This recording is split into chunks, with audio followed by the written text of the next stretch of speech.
ఇదేనండి. ఇక లాస్ట్‌గా చిన్న అరుణాచలం వీడియో. ఎవరైనా గనక మధ్యలో వీడియో అనేదైతే మీకు రాకపోతే గనక నా ఐడీలోకైతే ఎళ్లి చూడండి. ప్రతీదైతే చూడండి ఎంత బావుందో అనేది. మీకు గూడా వెళ్ళాలనే కోరికైతే వస్తుంది. వెళ్ళలేని వాళ్ళకి గూడా ప్రతి ఓళ్ళైతే అన్ని లింగాలనైతే దర్శనం చేసుకుంటారు. ఏమేమి లింగం అనేదైతే స్పెషల్‌గా గూడా ఉందండి. ఇక్కడ ఏందంటే ఇక్కడ ప్రతి సోమవారం గూడా నాగేశ్వరుడు వస్తాడంట అండి. నాగపాము అయితే తప్పకుండా వస్తుందంట అండి. శివరాత్రికైతే చాలామందికి దర్శనం గూడా ఇస్తుందంట. కింద అయితే పుట్ట ఉంది.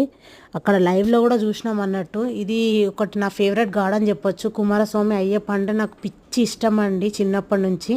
ఇంకోటేందంటే ఇక్కడ నిత్య అన్నదానాలు గూడా అవుతూ ఉంటాయంట అండి. నాతోటి అయినంత వరకైతే కొన్ని బియ్యము, ఇంకా ఆయిల్ ప్యాకెట్ అయితే ఇప్పించేసి అయితే వచ్చిన. ఎందుకంటే ఒక 10 మంది కడుపు నిండితే అదే మనకు చాలు గదండీ!